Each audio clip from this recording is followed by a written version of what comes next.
You familiar with Commander David Fravor's account of the Tic Tac UFO that he encountered off of the coast of San Diego?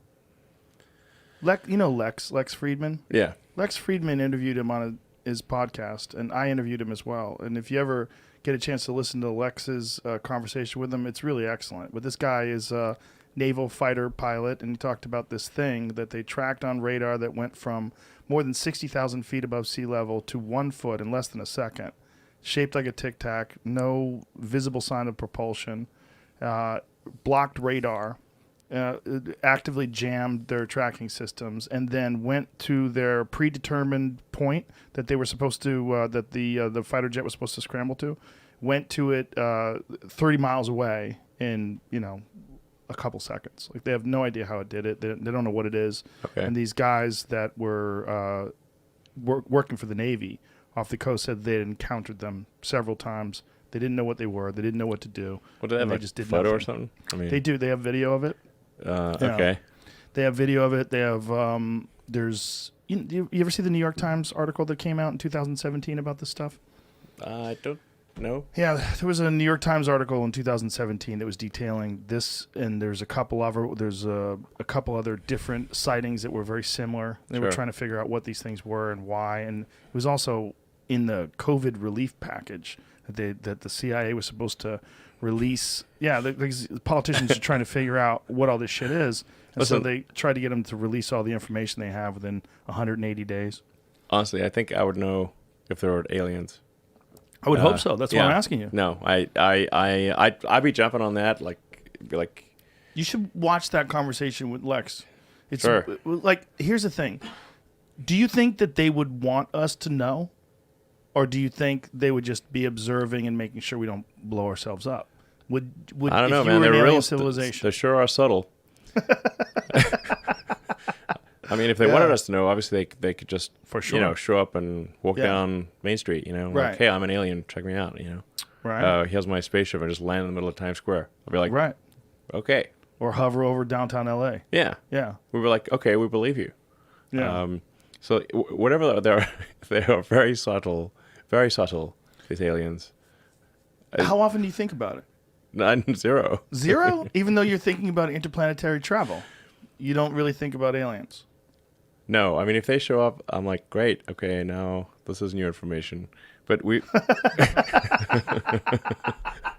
well, what an interesting way of putting it. This is new information. This is new information. Like, where were you guys up till now? Yeah. So, anyway, listen, if I see some evidence for aliens, I'll be the first to be like, aliens, Right. Then you'll investigate. But until then, you think it's kind of a waste of time? Yeah. Yeah. It definitely seems like a waste of time if nothing's happened so far. You think about all the people that have been researching aliens for their whole life, and they have very little to show for it. Well, there's... Other than cool stories. Yeah.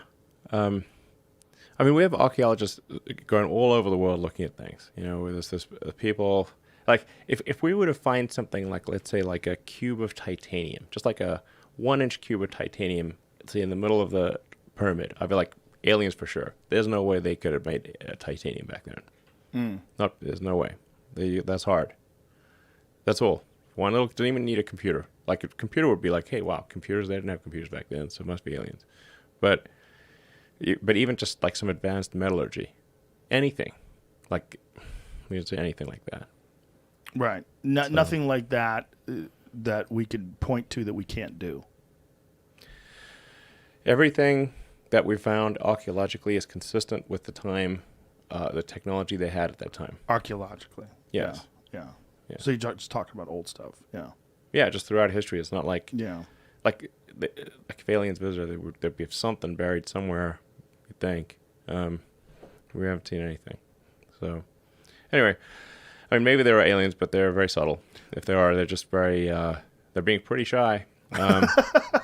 So, as far as we can tell, there's none. So, nor are we seeing signals from any other solar system or anything like that. So, now, and the thing is that on a galactic timescale, even with sublight travel, you could absolutely colonize the whole galaxy, even some of the neighboring galaxies.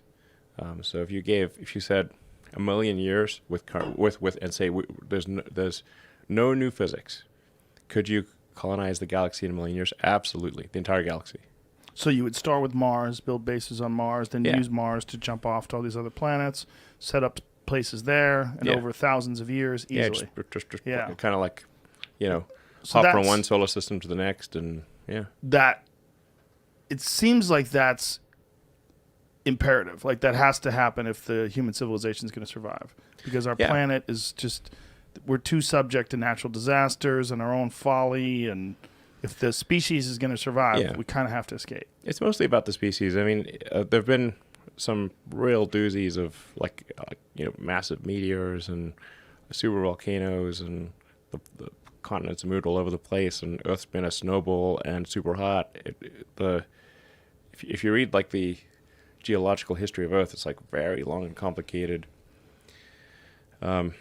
So, and then there've been so many extinction events, not like just a few. Yeah. I mean, the Permian extinction event, that was a real rough one, where it's like well over 90% of all species died out.